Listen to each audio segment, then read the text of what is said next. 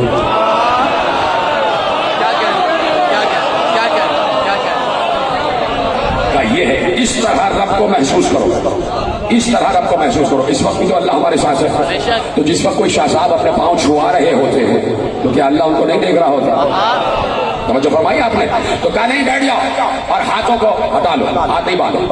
اس نے کہا کہ میرے استاد نے جہاں سے میں آ رہا ہوں اس کے پیغام کا آپ نے جواب نہیں دیا، اس نے سلام بھیجا ہے۔ کہا اگر اللہ نے اس کی ہدایت کر دی ہے تو اس پر سلام۔ اللہ نے اگر اس کی ہدایت کر دی ہے تو اس پر سلام۔ بات چیت شروع ہو گئی۔ کہا کہ تم اپنے دور کے عالم ہو، تم صحفائے انبیاء کا علم رکھتے ہو؟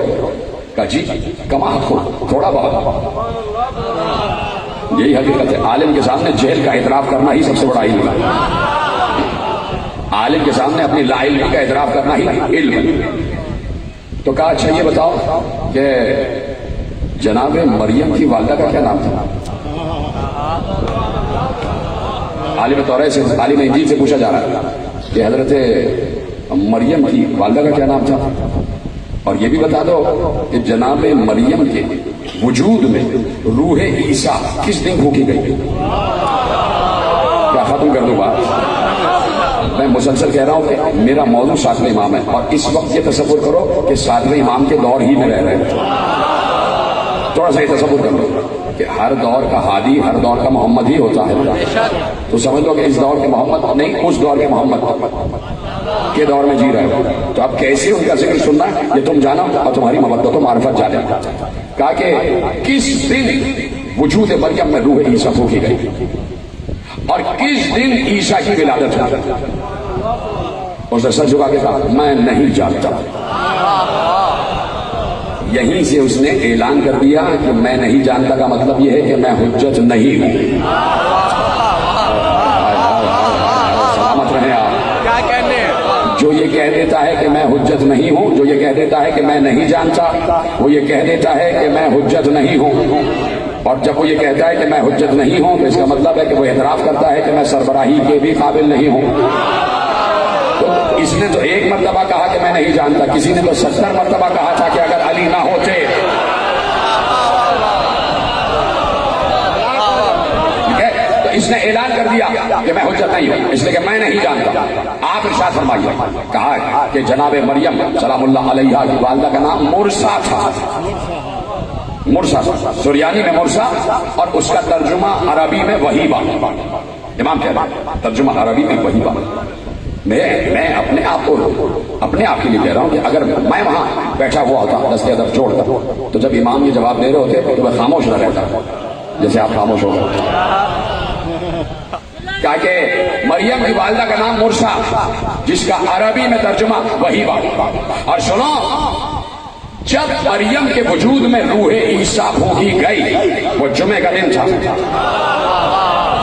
جبرائیل نازل ہوئے جمعے کے دن، اور اللہ کے نبی نے اس لیے جمعے کو عید کا دن قرار دیا کہ اس دن آسمانوں سے روح اتری۔ ہائے ہائے ہائے ہائے، یعنی جس دن آسمان سے روح اترے وہ دن عید کا دن ہوتا ہے۔ تبھی 3 شعبان بھی عید ہے، 15 رمضان بھی عید ہے۔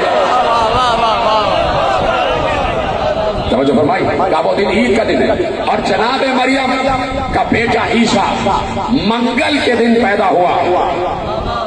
جمعہ روح ہو گئی، ہفتہ اتوار پیر، 3 دن بعد کا منگل کے دن عیسیٰ کی ولادت ہوئی، جب 4:30 پہر دن کا چڑھ چکا تھا۔ جب دن کے 4:30 پہر چڑھ چکے تھے، زوال کے بعد جناب عیسیٰ کی ولادت ہوئی۔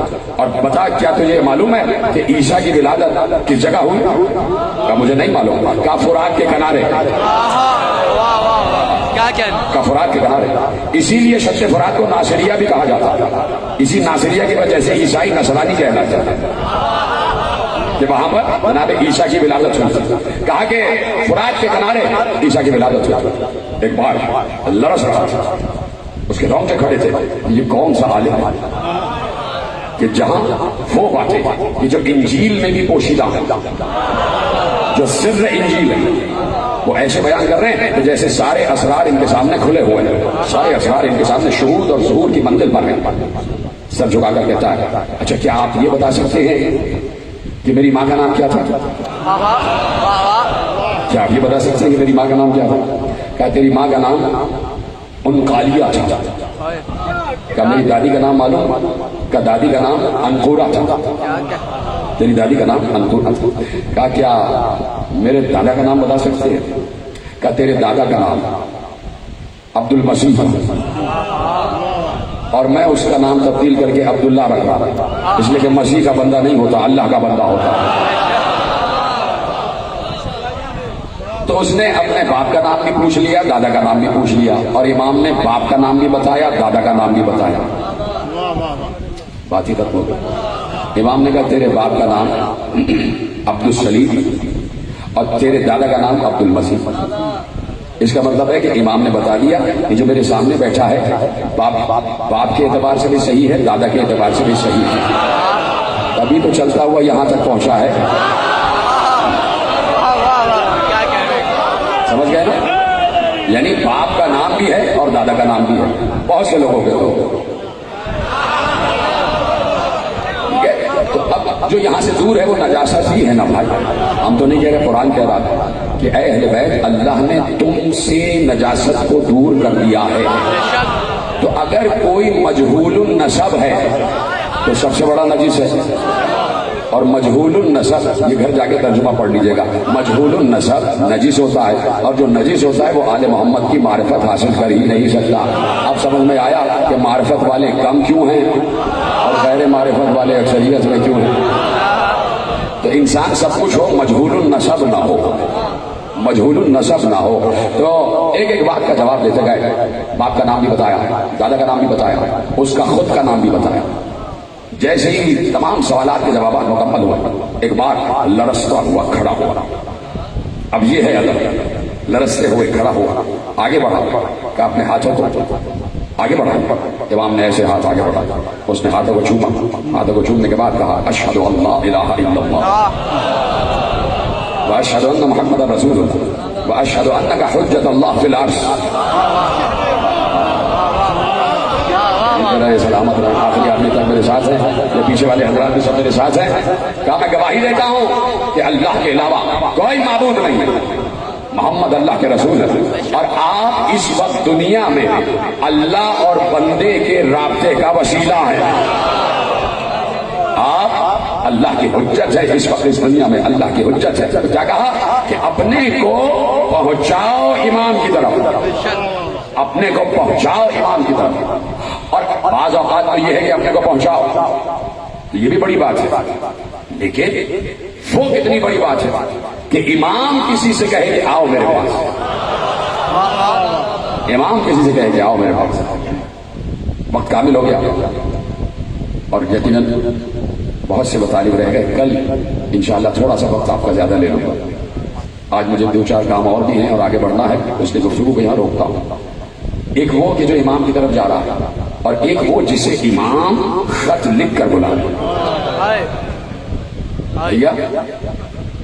وہاں سے فوج میں فوج آ رہی ہے, کبھی شمر دستہ لے کے آ رہا, کبھی بن سعد دستہ لے کے آ رہا, کبھی کوئی دستہ لے کر آ رہا ہے, کبھی ہرملا کا دستہ آ رہا ہے. سارے ان کے مددگار آ رہے ہیں. کیا تمہارا کوئی مددگار نہیں؟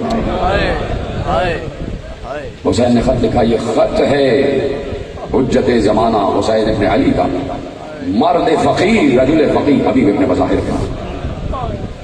حبیب اتنی جلدی پہنچنا کہ ایسا نہ ہو کہ تم آؤ اور فرزند زہرا کا گلا کٹ چکا. میں کربلا آ چکا ہوں حبیب, اور میرے ساتھ میرے اہل حرم بھی. تو کتنا بڑا مرتبہ ہے جناب حبیب کا کہ حجت خدا نے بلایا, حجت خدا نے بلایا.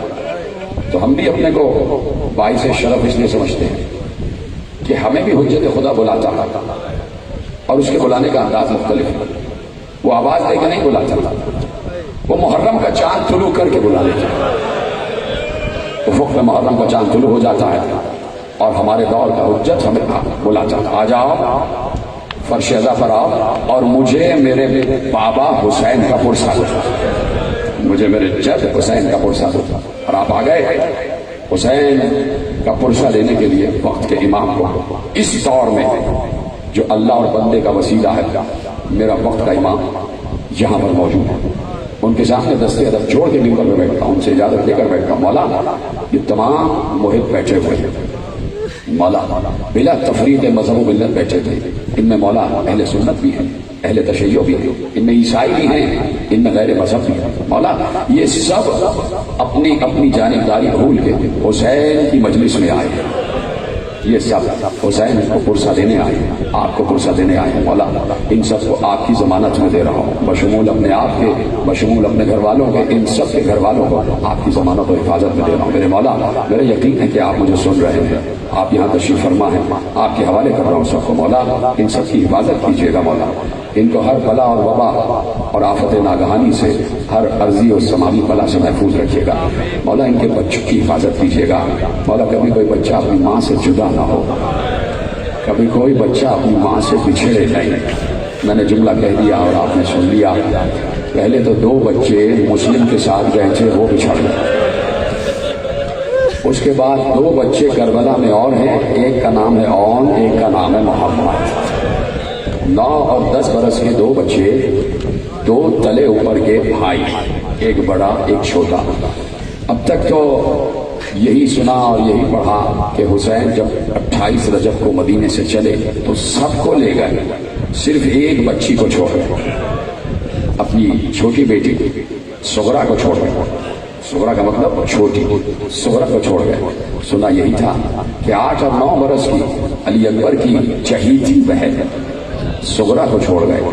لیکن بات یہ ہے کہ 2 بچوں کو اور بھی چھوڑ گئے تھے، ایک کا نام تھا اون، ایک کا نام تھا محمد۔ اون محمد کو بھی ساتھ نہیں لے گئے تھے، اس لیے کہ جناب عبداللہ ابن جعفر طیار آنکھوں کی بینائی بالکل ایسی تھی جیسے ختم ہو چکی ہو، بالکل دکھائی نہیں دیتا تھا۔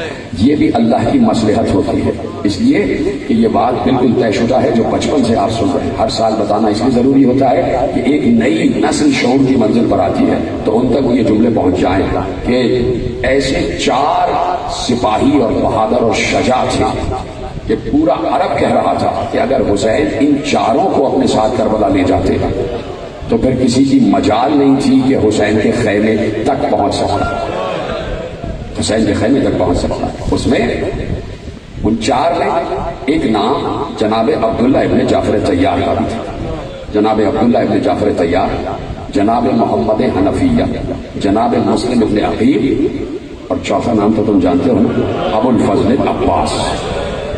حسین نے اپنی قوت کو منتشر کر دیا،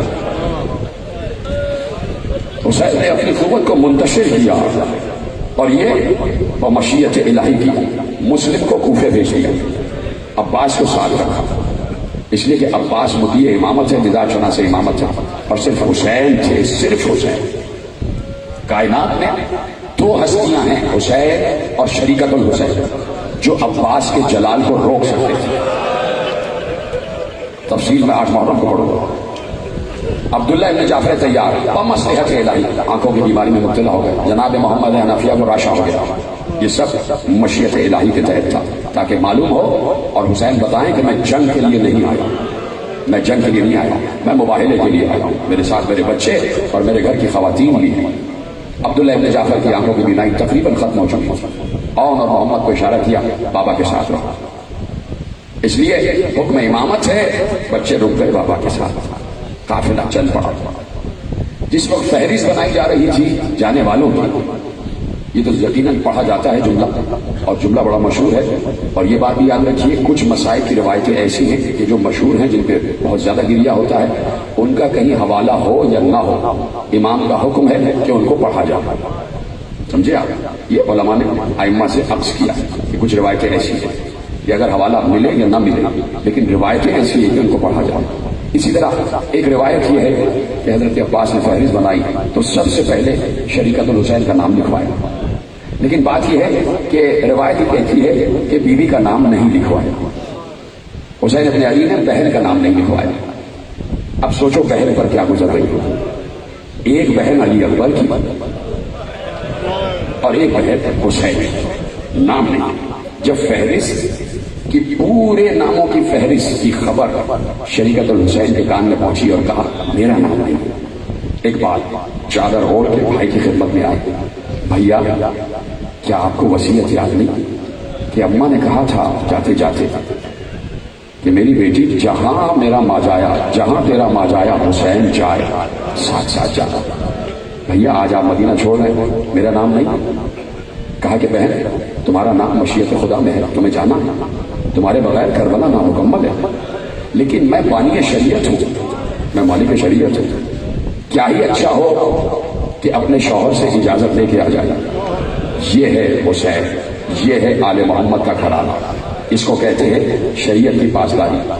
بی بی آئی حضرت عبداللہ ابن جعفر کی خدمت میں آئی اور بیٹھ گئے۔ جناب عبداللہ ایک دم احترام شریعت الحسین اٹھ کے بیٹھ گئے، کہا کہ کیسے تشریف لائیں؟ کہا کہ بھیا جا رہے ہیں اور آپ سے اجازت مانگے۔ رونے لگے عبداللہ ابن جعفر، رونے لگے، کہا کہ آپ کیسی بات کرتی ہیں، آپ اور مجھ سے اجازت مانگے، میں کون ہوتا ہوں روکنے والا؟ اس لیے کہ اگر میں نے روکا تو اس کا مطلب ہے کہ میں اپنے مولا علی کی وصیت کو رد کر دوں گا۔ کہا کہ بیوی آپ کو یاد نہیں کہ جب آپ کے بابا علی میرے سر پر صحرا باندھ رہے تھے تو انہوں نے یہی کہا تھا عبداللہ جب بھی حسین مدینہ چھوڑے تو زینب کو روکنا نہیں، اجر کو مطلب کہ نہیں، میرے بھیا نے کہا ہے کہ آپ سے اجازت ضروری ہے۔ سینے پہ ہاتھ رکھ کے کہا کہ بیوی مجھے گنہگار نہ کرے، آپ خود امر کی مالکہ ہیں۔ شہزادی کو اجازت مل گئی، سلام کیا اور آگے قافلے میں شامل ہو گئی۔ قافلہ چل پڑا، قافلہ چل پڑا، چلتے چلتے قافلہ دور پہنچا تھا، تھوڑی دور پہنچا تھا کہ محلہ بنی ہاشم سے کچھ لوگ قافلے کی طرف آتے ہوئے دکھائی دیے۔ کوئی ہاتھ کا اشارہ کر کر کے کہہ رہا تھا کہ کچھ دیر، عباس کچھ دیر روک دو، عباس کچھ دیر روک دو۔ عباس قافلے کا چلایا کرتے تھے، کبھی آگے جاتے تھے کبھی پیچھے آتے تھے۔ اب جو پیچھے آئے تو دیکھا سامنے سے عبداللہ ابن جعفر طیار اپنے دونوں بیٹوں کا ہاتھ پکڑے ہوئے، ایک ہاتھ اون کے ہاتھ میں ایک ہاتھ محمد کے ہاتھ میں پکڑے ہوئے آ رہے ہیں۔ یا تو ان دونوں بیٹوں کا ہاتھ پکڑا ہوا ہے یا دونوں بیٹوں نے باپ کو سہارا دیا ہوا ہے۔ جیسے ہی کہا آقا قافلہ روک دیجیے، حسین ابن علی نے کہا عباس ابھی تو چلے ہی، کیوں روک دیتے؟ کہا پیچھے سے عبداللہ آ رہے ہیں، جعفر طیار کے صاحبزادے آ رہے ہیں اور ان کے ساتھ ان کے دو بیٹے تھے۔ اب یہ بات صرف حسین کو معلوم، قافلہ روکا گیا۔ جناب عباس نے کہا کہ کتنی دیر کے لیے رکنا ہے؟ کہا کچھ دیر رکنا ہے۔ کہا تو کیا خیمے لگا دیا جائے بیویوں کے لیے؟ کہا سب کے لیے نہ لگانا، صرف شریکت الحسین کے لیے لگانا۔ میں جملہ پڑھ رہا ہوں اور آپ سن رہے ہیں اور میں دیکھ رہا ہوں کیسے آپ کے چہرے کے لیے خون ہو رہے ہیں۔ یہی طریقہ ہے، میں آپ کو بتا رہا ہوں کہ مجھ سے برداشت نہیں ہوتا جب میں خود مسائل پڑھ رہا ہوتا ہوں یا سنتا ہوں۔ میں اسی لیے ذرا سا دیر سے بھی آتا ہوں کہ جب ذاکر مسائل پڑھتا ہے تو میری ہچکیاں بن جاتی ہے، تو اس لیے میں بھی چاہتا ہوں ویسے ہی آپ سنیں۔ میں ذرا رک رک کے پڑھ رہا ہوں اس لیے کہ میرا کلیجہ پھٹ جاتا ہے۔ میرے سامنے وہ تمام مناظر آ رہے ہوتے ہیں کہ کس طریقے سے خیمے لگائے گئے۔ کہا صرف شریکت الحسین کا خیمہ لگے گا۔ خیمہ لگا دیا گیا، بیوی اس میں آ گئی۔ کہا کہ بھیا مجھے کیوں خیمے میں بٹھایا ہے؟ کہا کہ آپ کے شوہر عبداللہ آ رہے ہیں۔ جیسے ہی بیوی نے یہ لفظ سنا کہ عبداللہ آ رہے ہیں، بیوی کے دل کی دھڑکن تیز ہو گئی۔ شہزادی کے چہرے پر اضمحلال آ گیا، بیوی کا چہرہ سرد ہو گیا۔ سوچ رہی تھی کہ عبداللہ کیوں آ رہے ہیں، ابھی تو اجازت دی تھی، کہیں ایسا تو نہیں کہ عبداللہ مجھے روکنے کے لیے آ رہے ہیں، کہیں ایسا تو نہیں کہ مجھے روک دیں گے اور مجھے شریعت کے حکم کے تحت شوہر کا حکم ماننا پڑے گا۔ عبداللہ ابن جعفر آ گئے، خیمے میں داخل ہوئے۔ کہا عبداللہ آپ نے تو اجازت دے دی تھی، پھر کیوں آئے ہیں؟ کہا بات یہ ہے کہ میں چاہوں، میں بڑا ہوں حسین بن علی سے، میں چاہتا تو حسین کا ہاتھ پکڑ کے روک لیتا، لیکن بات یہ ہے کہ وہ حجت خدا ہے، وہ امام زمانہ ہے، وہ مشیت خدا کی جاننے والے ہیں اور پابند ہیں، تو جو ان کا فیصلہ ہے وہ اللہ کا فیصلہ ہے، لہذا میں ان کو روک نہیں سکتا۔ لیکن میرا دل چاہتا تھا کہ میں ساتھ جاتا اور میں بھی فاطمہ کے لال کے پسینے پر اپنا لہو بہا دیتا، لیکن مجھ پر جہاد ثابت ہو چکا ہے، لیکن بیوی دل میں تمنا ہے کہ میں حسین کی نصرت کروں، میں حسین کی نصرت کروں۔ ایک بار پیچھے اشارہ کیا، جیسے ہی اشارہ کیا خیمے کے اندر اون اور محمد داخل ہو گئے۔ عبداللہ ابن جعفر نے اون اور محمد کا ہاتھ پکڑا، آپ کی آواز بلند ہو جائے، اون اور محمد کا ہاتھ پکڑ کر کہا کہ بی بی عاشورے کے دن جب میرے امام میرے بھائی حسین پر خطرے کا وقت آ جائے، جب اس کی جان پہ بن جائے، تو اون کو میری طرف سے اور محمد کو اپنی طرف سے، کو میری طرف سے اور محمد کو اپنی طرف سے قربان کر دیجیے گا۔ خدا کی قسم روایت کہتی ہے کہ شہزادی نے چیخ مار کر گریہ کیا اور ایک بار شکریہ کی نظر سے عبداللہ ابن جعفر کو دیکھ کر کہا، ابن جعفر تیار، تم نے مجھے خوش کر دیا، اے عبداللہ آپ نے مجھے خوش کر دیا، آپ نے میری ماں زہرا کو خوش کر دیا، مجھے سرخرو کر دیا۔ میں سوچ رہی تھی ہر بیوی اپنی قربانی لے کر جا رہی ہے، زینب کی کیا قربانیاں ہوں گی؟ عبداللہ آپ کا شکریہ۔ اور محمد اپنی اپنی سواریوں پر سوار ہو گئے، قافلہ چل پڑا، ختم ہو گئی گفتگو، آ گیا قربانیوں کا دن۔ آنسو نہ آئے پرواہ نہ کرنا اور آنسو کا انتظار بھی نہ کرنا، بس مجھ ایک حقیر ذاکر کی طرف دیکھتے رہنا اور مجھ سے لفظ سن کے ہائے حسین کہتے رہنا۔ میں کہہ رہا ہوں آنسو کا انتظار نہیں کرنا، بس تمہارے چہروں سے مجھے لگے کہ تم رو رہے ہو، تم کسی غریب مسافر کے اجڑے ہوئے قافلے کا تذکرہ سننے آئے ہو، تم ایک ماں کی قربانیوں کا ذکر سننے آئے ہو، تمہاری آواز گریہ بلند ہو جائے۔ ہزاروں لوگ اس وقت سن رہے ہیں اور روز صبح گریہ ہو رہا ہوتا ہے، اس کا ثواب تمہیں بھی جا رہا ہے، اس کا ثواب تمہیں بھی جا رہا ہے۔ ایک بار قربانیوں کا دن آ گیا، بار بار شریعت الحسین نے کہا، اور محمد تم کب جاؤ گے، کب قربانیاں پیش کرو گے؟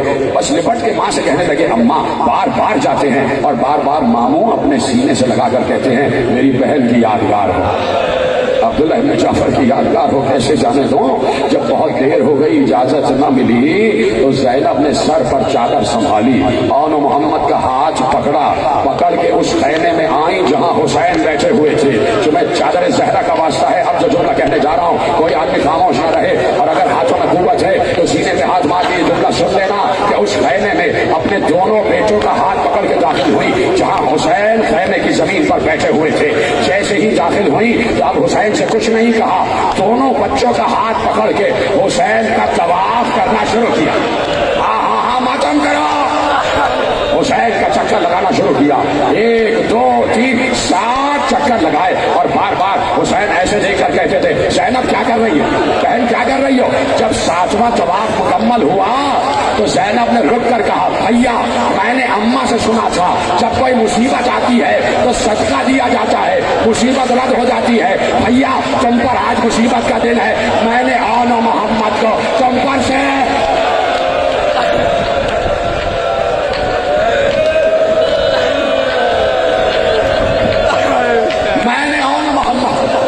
صدقہ کر دیا۔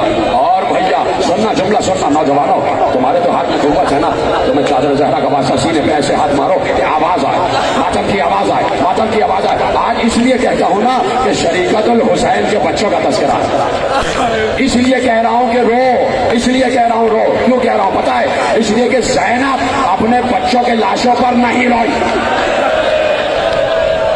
کیا گریہ کر رہے ہو، کیا گریہ کر رہے ہو؟ جتنے حضرات بیٹھے، یہ جتنی پس پردہ خواتین میری مائیں بہنیں بیٹھی ہے، خدا تمہارے سہاگ کو، تمہارے بچوں کو سلامت رکھے۔ کہا بھیا میں نے اماں سے سنا ہے کہ صدقہ دینے سے مصیبت رد ہو جاتی ہے، اور بھیا میں نے اماں سے یہ بھی سنا ہے کہ صدقے کو زیادہ دیر گھر میں رکھا نہیں جاتا، صدقے کو فوراً باہر نکالا جاتا ہے۔ اے بھیا میرے بچوں کو اجازت دے دو، میرے بچوں کو، میری قربانیوں کو اجازت دے دو۔ اب سوچو کہ بھائی پر کیا گزر رہی ہو، جو بہنوں سے محبت کرنے والے بھائی ہے نا، وہ سوچے کہ جب بہن یہ جملے کہہ رہی ہو تو بھائی پر کیا گزرتی ہے، اور بھائی بھی حسین جیسے، بہن بھی بنت علی جیسے، اور قربانیاں بھی بھانجو یعنی آن محمد جیسے، تو حسین پر کیا گزری یہ حسین جانتے ہیں۔ ابھی محشر میں جب کربلا کا منظر دکھایا جائے گا تو سب مل کے حسین سے پوچھیں گے، مولا آپ کے دل پر اس وقت کیا گزری تھی؟